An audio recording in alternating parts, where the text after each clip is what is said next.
Before you can lead anybody, before you can be successful and where you want to be at, you have to first figure out to lead yourself. Does everybody understand what that means? You have to first lead yourself before you can lead anybody else. Before you can lead any of your customers to where they want to be, you have to first lead yourself. Okay? So we want to figure out what that means to you, where you want to be at in leadership.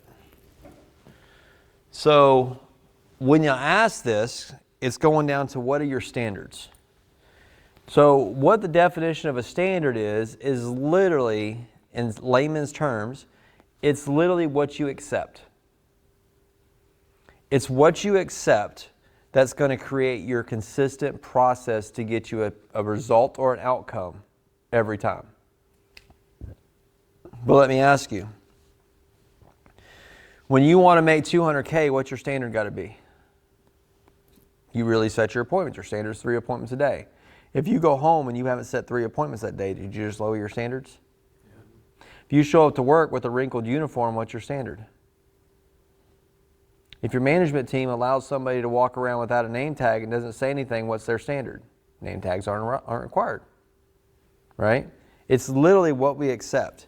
So it's a benchmark for performance, quality, and procedures. It's the accepted level of our work. So let me ask you this. Are you accepting and are your standards matching with the goals where you want to be at?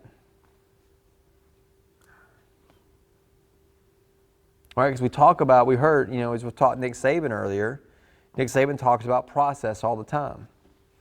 And the reason why he talks about process is because he hammers standards so hard that this is the standard. This is what's expected. If you can't meet the expectations, you're on the wrong bus. Does that make sense? Does everybody understand where we're going with this? Yeah. Okay. So the next part here is, how do you raise your standard? Well, you raise your standard by having belief that you can do it. There's so many sales reps that are out there, and I don't want you guys to be that way, that literally go, man, you didn't sell 30, you didn't sell 40, you didn't sell 60 cars. You didn't make 200, 300,000, 400,000 a year. Yeah, I did. I'll show you the proof. Now, I don't keep pay stubs, so I don't pull pay stubs out because I just didn't keep that stuff. I didn't care about that. All I did was care about was just doing what I was supposed to do, and it just happens because I had a standard. But I believed it was possible. I can tell you, before I stepped in the car industry, I didn't believe making $150,000, $200,000 in car sales was possible. But now that I've been in the business, I absolutely do believe it. But why do people not believe it? It's because there's managers out there that think 20 is okay, think 100K and you're good. They don't even think it's possible because they never did it. It's too hard, so they never even attempted. Too few people do it, so you couldn't have done it. Too few people do it because no one's trying to do it. Think of it this way, right? So the 4-minute mile. Does anybody know the story of the 4-minute mile? I've seen the movie. I can't tell you the last name of the guy that did it, but I can tell you the story. So the 4-minute mile was like a benchmark that people tried to break and just couldn't do it, right? It was like, there's no way you can do it. It's humanly impossible.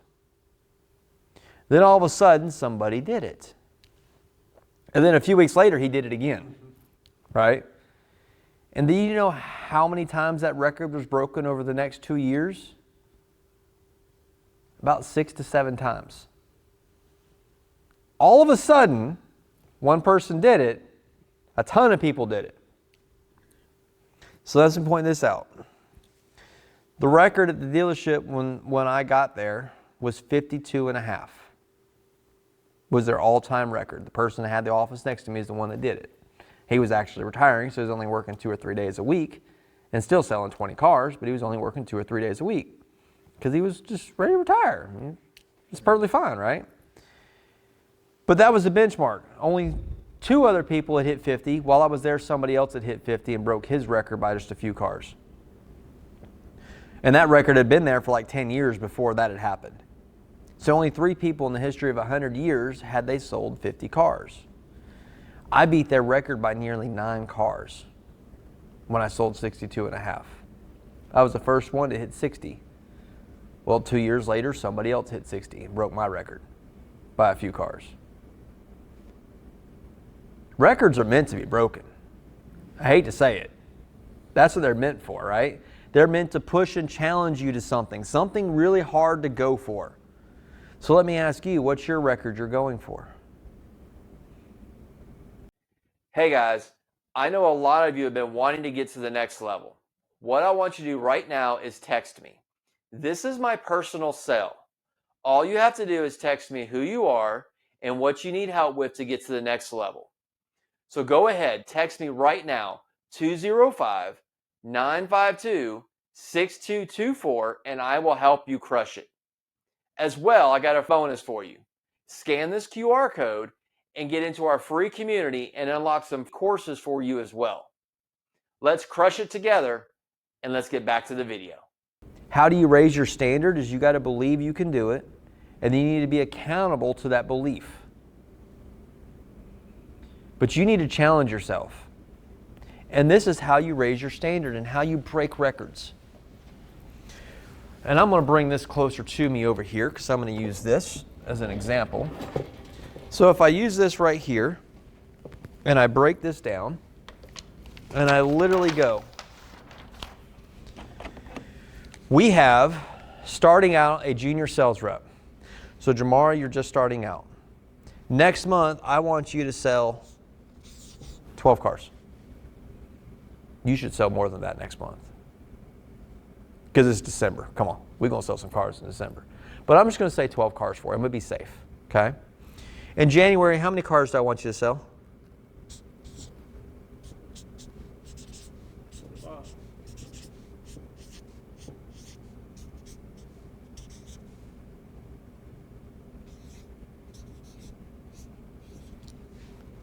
Okay. Yeah, that's right.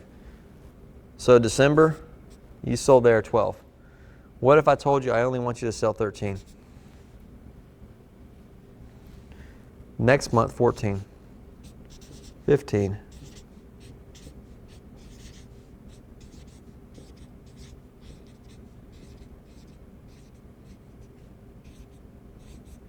You're at 24 cars in December. So by 1 year, you're at 24 cars. At year 2, 36. How many people have you seen sell 36 cars? I haven't seen nobody. How many people have you seen sell 36 cars? How many people have you seen that are in the business for longer than 2 years? A ton of people, right? Yeah. And it only goes up from there. How do you get to 60? You sell one more than last. I can't write, but that's okay. One more than last. What's that mean? One more than last. Or one more than your competition. You do one more follow-up than your competition, you're going to get more deals? Yeah. If you do one more appointment this month than you did last month, are you going to sell more cars and keep going up? Yeah. Are you going to have a month where maybe, hey, I did +2? Great. So what should you do the next month? If you did that, you did 16. If you did 16 here, well, the next one you should be 17. Are you going to have a month where, hey, it went down and I did 15 because something happened. I got sick or something happened, right? It could happen. What should you sell? 18 still. Because what have you already proven? You already proved you do 17. Then do 18. Your goal should at least go up one more every month until you break it, and then do it again, and then do it again. Now, you want to challenge yourself. So if I want to sell plus one more, what's my goal to actually sell? 3 to 4 more. each month. Are goals meant to be achieved all the time? No. They're not. A goal is a goal, you're trying to get it, but it's not meant to be achieved all the time. That's the key word. You should only be hitting your goal about 80% of the time. The other part, if you are hitting it 100% of the time, just like did you ask for all the money? Are you challenging yourself? Or are you just being mediocre? I don't think there's anybody in this room that wants to be mediocre. So what if you challenged yourself? Where would you be at? Because I can tell you, I would rather have a paycheck that looks like this, going up, dollar amount versus time, versus one that was this. Do you want your stocks to be doing that? No. You'd rather your stock doing this, right? Yeah. Well, guess what? Car sales is your stock. It's your investment. You're investing your time, your energy, your life, because you can't get time back. Your time away from your family. You're investing that. Would you rather have a return on that? Or would you rather just be the same where you were 10 years later? But is your commitment and your work ethic matching your desire? So remember when we talked about you had to have clarity, belief, a process, a plan, accountability, commitment in order to get predictable income? If I told you if you did that work ethic that we're talking about, you would have a 10% increase year over year, YOY, year over year. Versus you're going to have maybe, you have a 15% here, but then it's going to go down. You're going to lose 10%. But then you may gain 3% here, but then it's going to go down 5%. Heck, you may gain 20% here, but then you drop 25% here. Do you know that that's how most sales reps work? Yeah. They have a really good month, they have a shitty month. They have an okay month, they have a crappy month. They have a really good month, and they have a shitty month. I can pretty much tell you like clockwork. Ken, do you not see that in the results at your dealership? Have a good month and they have a bad month. They have a good month and they have a bad month because they think they know it all and they took cool off. Or they had a fast start and then they slowed off the rest of the month. They had a slow month and they tried to hustle at the end and couldn't catch up. But their hustle at the end gave them a good fast start for that month, and then they just rode it and they started slowing off so they didn't set it the next month. Where this one, every day, they are doing what they need to do. Here, they're just letting the customer determine the flow. So where do you want to be? That's where I talk about that. So, no excuses. Who here, why aren't they selling cars? I asked you guys that and you gave me some excuses. Don't have enough leads. Why haven't you solved it yet? When are you going to solve it? Shamar, you're just starting, so you really don't know a lot of the stuff that's going on. But you'll see it, you'll hear it, and we're going to keep you from letting that affect you, okay? Because I want to see you succeed. You will literally hear, the market's not good, nobody's buying vehicles. How many vehicles are bought every day? 1,000, no matter the market. Because people need a car. It's not like jewelry. It's not like a house, because if they don't want to buy a house, the housing market is slow, guess what they do? They stay in the house they're in. They don't need to move. The house isn't deteriorating at the rate your car is deteriorating. The house doesn't run into issues the way the car runs into issues. Right? You're giving excuses as to why they're not a buyer. Find every reason as to why they are. Change that. Don't let it be, I had a customer for 6 hours, I couldn't set any appointments. Well, then guess what? You're staying to figure out, making some calls. Get some appointments, because your next day is not going to be very, very strong if you don't, right? Do one more than last time and only execute. You do not rise to your goals. So here's the thing. I can have a goal, literally, everyone's goal in here, you wouldn't be here, is 200K. Am I not correct? Okay. So if our goal is 200K, can I rise to my goal at 200K? Just automatically, I'm going to rise to my goal? No. It's not going to happen, right? We want to win a Super Bowl. Every football team's thing is to win a Super Bowl, right? Yeah. But there's some teams that suck out there. Mine's one of them. And they've been for a while. But you fall to the level of your plan, to the level of your schedule, your time, your work ethic, what you put into it. That's what's going to determine the level you achieve in your goal. Does that make sense? Does everybody see that? Do I need to go deeper into that and explain why that is? Okay. So now we're going to talk about time management. So in your planner, and this is a planner as well, not only a playbook.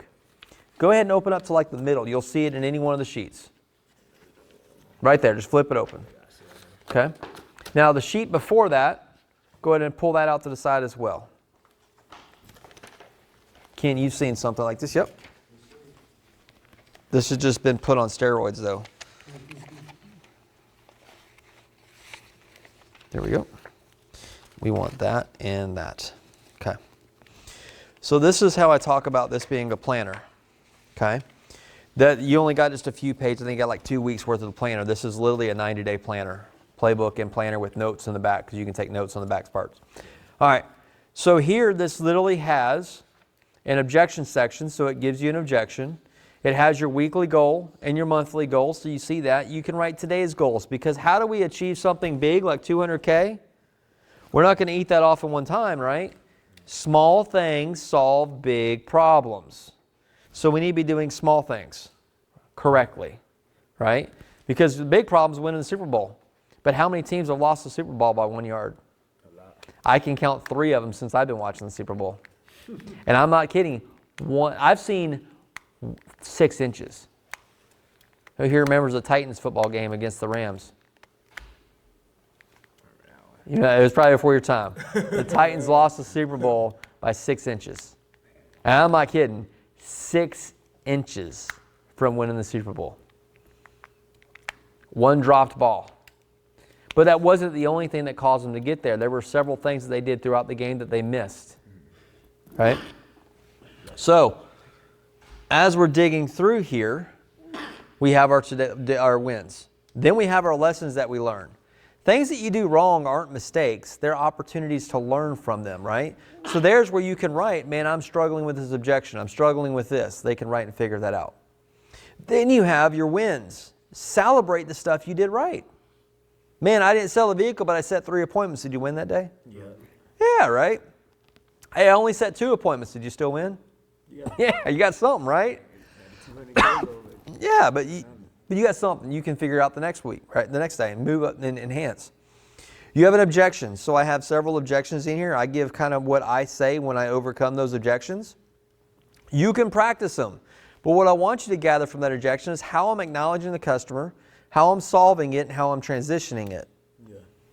Listen to that, look at that, and make it your own. Because if it's your own, then you naturally say it over and over, and you can just spit it out like that. You'll be golden. We're going to practice some of those role plays here. In a little bit, we'll have some time to do that. The other part is I have notes. So every day we have sales meetings. Every day you have notes that go through. You can write notes. You also have hot leads. So everybody has a CRM that keeps track of their hot leads, right? But your stuff can get lost in a CRM pretty easy. My customer's got a hot list. It's got this. It needs that. What if you wrote that customer's name down there, the phone number, and what they're looking for? And then you created a color code system to where this customer's got an appointment, I color coded it. This customer already bought elsewhere, I color coded it because I want to figure out why. This customer bought from me, I have a certain color code. And then I go back through it, okay, they're already done. I look back through as I'm setting my next day, do I have any hot leads that I need to be talking to? It's right there, I can follow up because it's written down in front of me. Then I can go on my CRM and execute. Because a lot of your CRMs only give you a work plan and they don't discern between the hot customers, right? Or people aren't using the flame or the marking it hot, or they're just not using it the right way. They're not sorting their CRM the right way. And they're still forgetting about customers. So don't forget about your customer that came in and saw you on a lot of things like that, right? So here's the next part. Now we're going to go to your time block. So the next page has your tracker there. It has the number of prospecting calls you should make. That's not the calls you make calling your current leads. That's your prospecting. That's that 30. Okay? Then you have how many you connected with. Because if you're not connecting with any of your 30, are you calling at the right time? No. When do most people pick the phone up? Between 8 and 9 and between 5 and 7.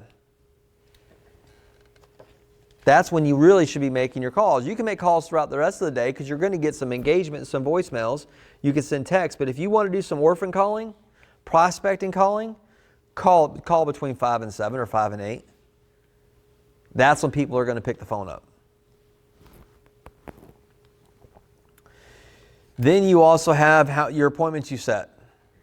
Then you go down and you have your service walk, your inventory walk. Did you do your social media reel? It's keeping you accountable to those small daily tasks that you should do to grow. Yeah. Then we go into your planner. Because what most sales reps do is they have a planner and they go, well, it's all just my appointments, and I put my appointments in the CRM. But then they never look. They just go, I've got an appointment CRM, and they don't even remember who they had an appointment for. And then they go, well, I'm gonna do my work plan. They do their work plan at different times of the day. They do this, they do that. Well, I had a customer come in, I got busy, I couldn't get to everything. Because they spent 10 minutes at the water cooler, 20 minutes talking about the football game, 30 minutes just hanging around the golf cart. Like, what are they doing, right? There's no plan. They just expect for it to happen. Yeah. Right? People go about life expecting for it to happen. Here we have the time block. So time blocking literally is going to be a space of time that you're going to set out, and I have underlined, that you're going to literally set for scheduled priorities. You're going to put your priorities in this time block. It is going to be a concrete plan, which means you do not change it. Does everybody understand that? It is non-negotiable. You protect your time. Because what's the most valuable commodity you have? Your time.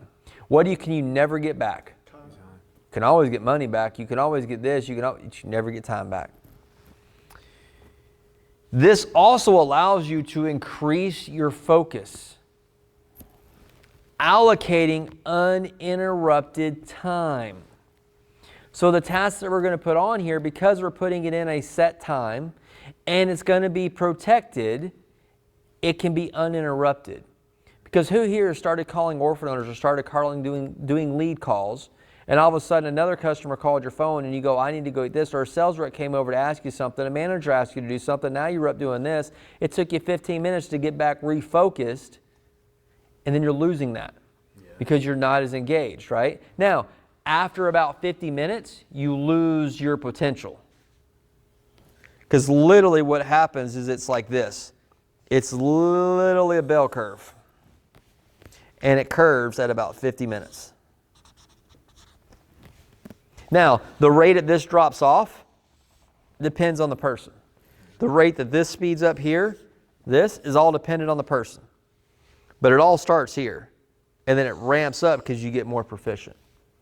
You're doing it. You're doing the same thing, right? It's repetition, builds speed. So when I get in there and I'm making my calls, I'm going to get in and I'm going to go work my work plan. I'm not going to pick through who's what. When it pops up, I'm doing that task. And I'm calling that customer, I'm sending my email, I'm sending my SMS, I'm writing my notes. If I find I have a hot customer, I'm writing it in my planner. Because here's where my planner comes in. I'm power houring to do all my tasks, my calls, my phone calls, my emails. Everything I can take care of at my desk. If I come up and I find that I need to take care of something for a customer, I write it down on a sheet of paper, write it down in my notes, to-do list, right? it goes on my to-do list for that day. So my power hour is typically done earlier on. That's usually done. I can make, literally in this power hour, I can probably make about 50 calls and send about 60 text messages and about 60 emails. Power hour. I'm powering through. I'm dialing. If I don't get on the phone, leaving a voicemail, sending a text and an email. We have ChatGPT for a reason. It's so wonderful. It can help with emails so that you ain't got to spend time typing and texting, right? You can go through and do some cool, fun stuff. It will sell some cars for you. I recommend it. I can teach you. I have a class on how to use ChatGPT to sell cars. Like I have a whole class on that. That is what you need to be powering through. Then when I'm done with that, I'm going to take my little 5-minute space, 10-minute space to go walk around by myself and just recover myself. Get re-energized back up. Boom. Now I'm going, refocus. Guess what I'm doing? I'm out in the lot taking my videos and my pictures that I told my customers I would send them. Yeah. Now that I'm out there, what can I get in touch with? Customers that are on the lot? Yeah. You see where I'm getting at? I'm updating stuff. Now I'm hitting my lot. So my power hour could be during a certain time before I want to go be out there looking for lot ups. And then I have when I want to call orphan customers. Well, that's going to be a little bit later. But then you're going to find we're going to have tons of white space as we go through this. So what we're literally going to do is that we just talked about our power hour. This needs to be used daily and weekly, right? It needs to be in every single day you need to have a power hour scheduled. So the difference between failure and domination is simple. It is a proven system and the discipline to work it. So we've already talked about the process. We already talked about doing this, and this, and having a system, right? Yeah. We've already talked about the number of leads, how to determine what income you want, and all the KPIs that you need to hit, right? It all boils down to what? You need to be prospecting to find butts to put in your seat, right? Once you find that, that's getting leads. Then you need to be engaging with them. Then you need to be setting the appointment. Then we need to work on closing them and then getting my referrals and building my relationships, right? Following the process. So that's a system. Now we're going to create your daily routine. So let me ask you this. When does everybody typically wake up? Oh, we're good. We're good on time. When does everybody typically wake up? 6, 7, like 7, 7:30. You wake up at 7:30? Yeah. We're going to find some time. Man, you're a rare one. All right. Let's say we wake up at 6 a.m. We'll just go that way. Guess what's a non-negotiable? Wake up at 6 a.m. So what I'm going to do is I'm going to literally underline all your non-negotiables. Why did I say that's a non-negotiable?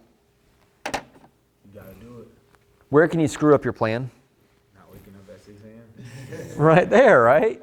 Not waking up at 6 a.m., you already screwed up your whole day. Why are you doing that? There's so many people that do that. They snooze. Well, I was going to wake up at 6 a.m., but I woke up at 7. Trust me, I've been there, done it. I know because I used to do this and I was really effective. Then I got off of it. I'm getting back to it. It all happens. It's going to happen. You're going to learn foundations and basics, and you're going to be doing it. Then you're going to have something come in, and you're going to forget what you just get sidetracked. That's why we do constant coaching. That's why a coach is important for you, not just training, because they can point out when we get off on things. Okay? I was coaching somebody else, and I'm like, holy crap, I'm not doing it either. I need to fix this right now. So that's what I'm doing. All right, so wake up at 6 a.m. What's the first thing we do when we wake up? Say a prayer. Me, Okay. Prayer/worship. Some people have gym.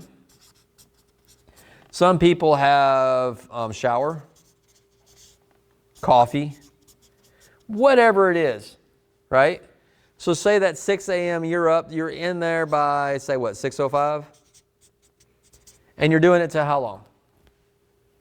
30 minutes, 20, 30 minutes. 20. My prayer like 1-2 minutes, and everything else about 30 minutes. Yeah, so you're about, so say you did all this, right, in about 30 minutes, right? So say 6:30. All that is done. Guess what? Are those now non-negotiables? What am I doing? Begins with an R. Routine. And yes, I can't write very well. It's all right. I make fun of myself, so I'm fine with it. All right, so I'm creating a routine. Now from 6:30 till, what am I doing next? Yeah, like just getting ready, preparing for the day, pretty much getting your mind right. So getting prepared? All right. Does getting prepared mean getting dressed and hygiene? Yeah, you can say that. Okay. Let me ask you this. You're getting prepared for what? The day. Getting prepared for day. You're fixing to go to work, right? What's the purpose of work? Production. Yeah. Get money. We work, I'm going to put it right here. Work for, where did our goal start when we started our process? It was our income, right? Yeah. Predictable income. Remember I told you that's what you're going to leave here with today, is a plan and a process and system on how to get a predictable income. This is what we're creating. It's a routine that generates your predictable income. Here's where I'm getting at. We go to work to make money. Are we going to work, or are we going to work to make money? So what am I getting prepared for? I'm getting prepared to make money. So getting prepared to make money, that's getting dressed, that's getting this. If I get ready to go to work, I'm just getting dressed, I'm going to work. Am I very energetic? Am I excited about going to work? Hell no. Come on, let's be real, right? I'm getting prepared to go make some money. So now I'm getting my mindset right. Some people it's the gym, right? Some people it's reading a book. Some people it's listening to music. Some people it's headbanging listening to music, right? Some people it's a nice drink. It's their coffee that gets them in their mindset right. Whatever it is, it's the same breakfast that they go and get. Whatever it is, get your mind set right. When you walk into those doors, when you pull up on that lot, you're ready to go. You never know when a customer is going to call you on your way to work. It's going to happen, right? Get prepared, get your mindset right. So when do you leave for work?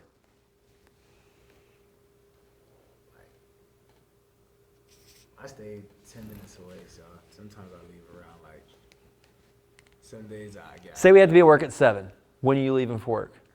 I'm going to try to get there at least 15 minutes before. Oh, so you get 15 minutes for? How soon do you leave before you need to get to work? Like, honestly, I just be getting there in an hour. Before they open? Yeah, because I hit the gym and stuff, so I get in now as soon as they open up. Okay, so you arrive to work at the time you're supposed to be there, or an hour before you're supposed to be there?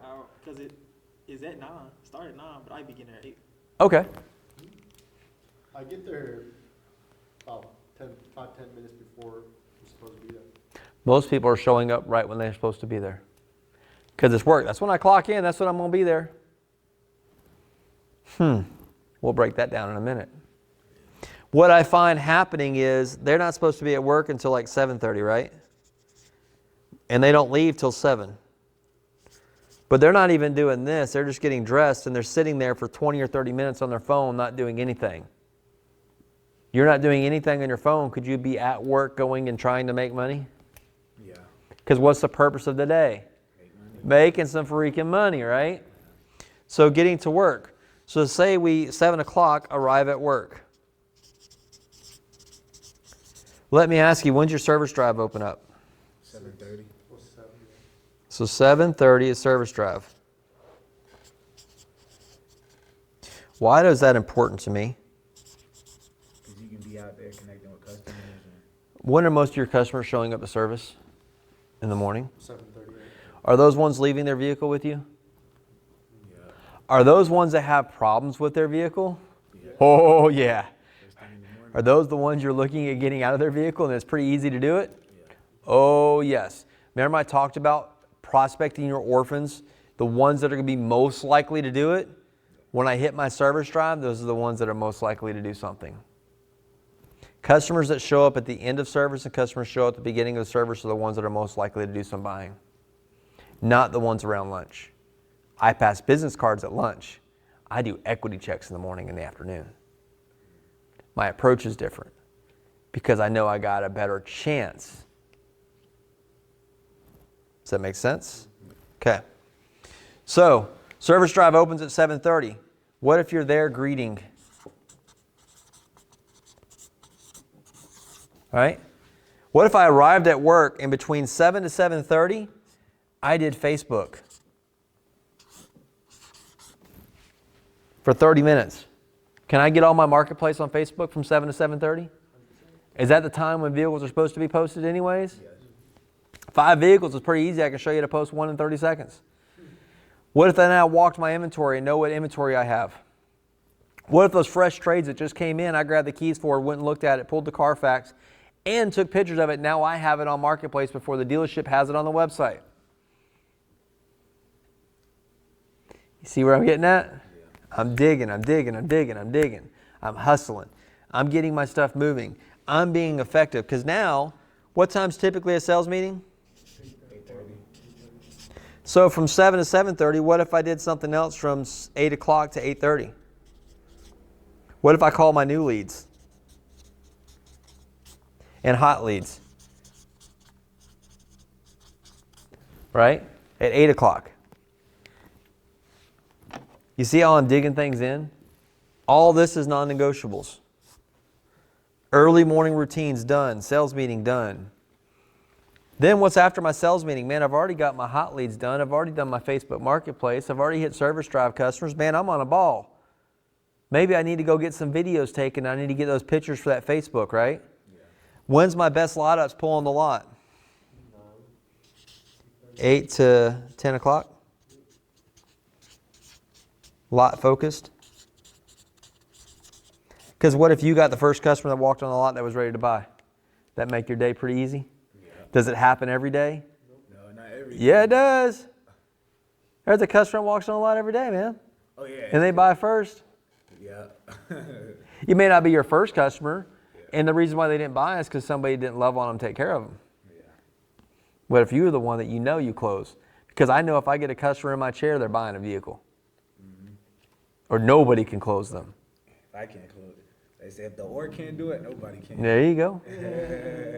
That's where we're at. Now, don't get so delusional because they are buying a vehicle from somewhere. So literally, I don't let them leave unless there's nothing I can do, right? I never assume, oh, they'll just be back and they'll come back. No, you're not. I know you're not going to be back because you're going to take my deal and go somewhere else, and then you're just going to buy from the second place. Yeah. So, lot focused. That's a non-negotiable. I make sure I'm paying attention to a lot up until about 10 o'clock. Okay? So, now we've got till 10 a.m. already scheduled. Have I had really any breaks? Any free time? What if I needed to take care of some 911s during that time as well, maybe? You guys know what 911s are? Customer emergencies. Service issues, things like that. You can get management involved so they can start taking care of it instead of you spending all day doing it. Yeah. We know a sales rep that would do that, don't we, Ken? Spend all day on one customer's issue. So from 10, and this is where I'm going to talk about white space. From 10 to 4 o'clock, is there anything else we need to do? Not really, right? There's always something you can do. There's always something to do, but 10 to 4, is there anything I need to put priority in there? Yeah, power hour. I got my power hour to fill in there, right? Is there anything else besides the power hour? Be ready for phone ups, be ready for this, right? Social media. I can do some of that stuff, but I can fill that in. Yeah. I don't have to make that a daily routine of doing that at the same time. My power hour I can separate. When do you usually do your power hour? My power hour is typically done up here, and it was typically also around lunch. So you do 2 power hours. And it wasn't really, I didn't really do it for the full hour. I would do it for 30 minutes and 30 minutes. I'd separate it. And that's okay. Because I would be 30 minutes, boom, diving in, and I would hit, because I could move pretty quick. Yeah. And then I would go another 30 minutes, and boom, I would hit, because I had them kind of listed out on what I would do. And it allowed me to touch customers at different times. So I didn't have, I have open space, because all it really is just that one power hour that I got to schedule. So now I have open space. That open space is what I'm going to use to schedule my appointments. Remember I talked about that? Yeah. Because now I'm going to try to schedule my appointments between 10 and 4. Is a customer always going to stay between that? No. But if you try to get them there, can you keep those other spaces free? Yes. And that's one reason why I try to get as much done before the dealership opens up. Because I need to be ready for customers when customers can come in the building.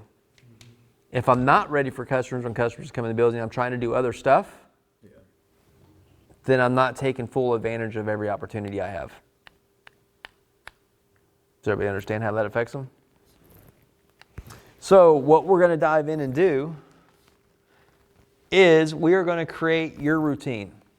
So on this section of paper right here that you guys have, I want you all to create your daily routine.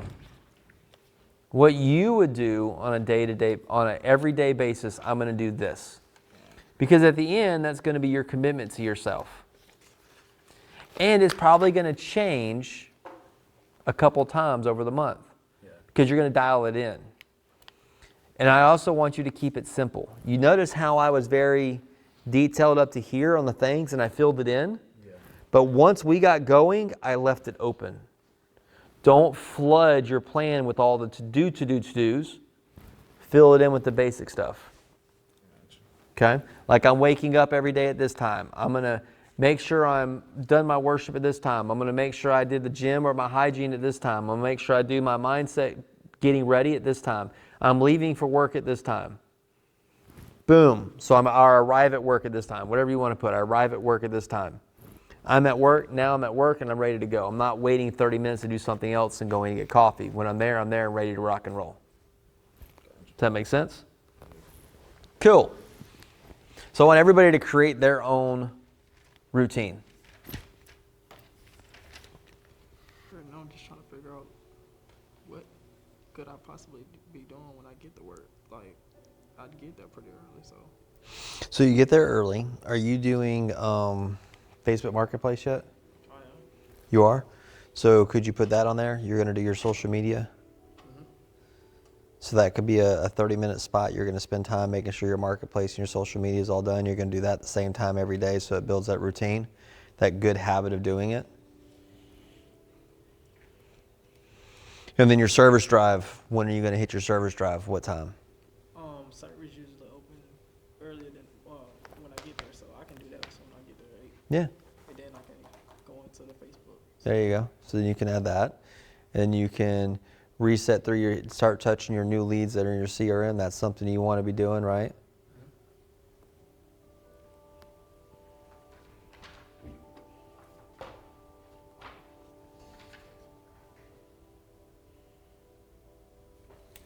That's what I feel like after 11, for me, it just be like, I'll probably do social media, and after that, I'm just calling.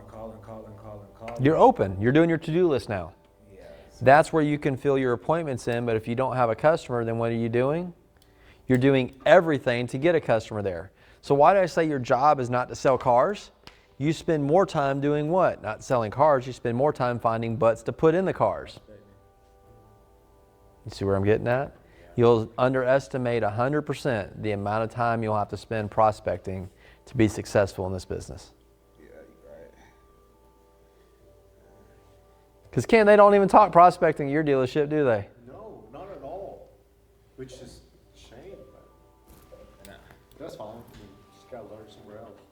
Yeah. Tuesday, Thursday, I take like an hour, 30 minutes for class. So like I usually use that for my lunch break and then just DoorDash something when I get back to the dealership. Yeah.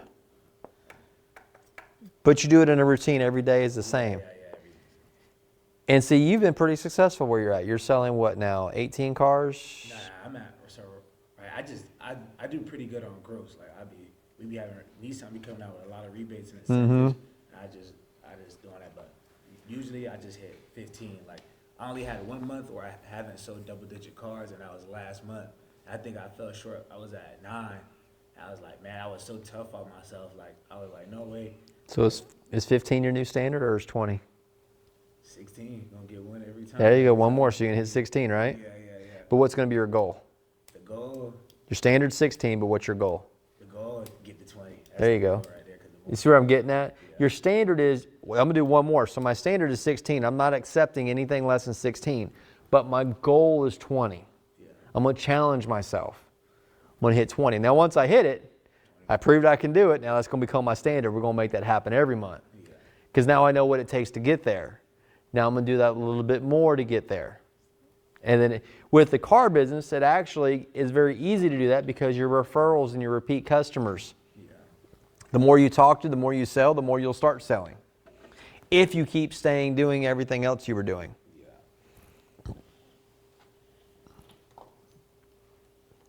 And where I'm getting at is on your list, you're prioritizing. So you notice I didn't have you put a to-do list written here. Your to-do list can be written down in the notes section on here if you want. Or it could be on a separate book, or it could be in the notes section on the back of this. There's like 10 pages, and then when the book comes out, there'll be about 60 pages of notes that you can take in the back. It literally is it's a playbook, a journal, and a notebook all in one. Because how many people carry 3 and 4 books around and it's all over in different places? Why not put it all in one? Right? So your to-do list needs to be prioritized tasks. A is what needs to be done today, no exception. B is what can be done in a week. And B's will eventually become A's. C's will eventually become B's because C is what's due when I can get to it or due by the end of this month, so forth, so forth. You see where I'm getting at? And then I'm just filling in my white space, not all of it because I'm leaving space for things to occur. Usually when I set an hour, I'll leave 15 or 20 minutes. And then I'll set an hour, then I'll leave 15 or 20 minutes. When I set my coaching calls, I leave 15 minutes before and 15 minutes before my next one and 15 minutes after my previous coaching call. That way, just in case it went longer, I have room. I'm not stressed. I can breathe. I can get prepared for my next task. See where I'm digging that in? Okay.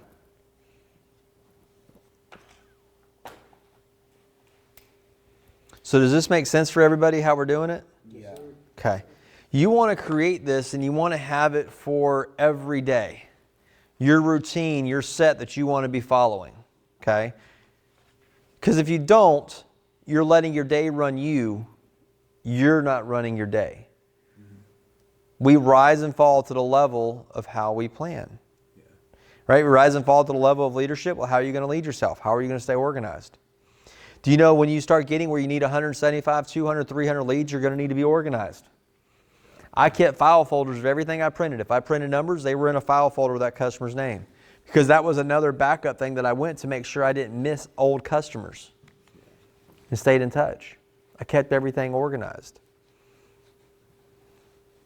Use my CRM to its fullest. All right.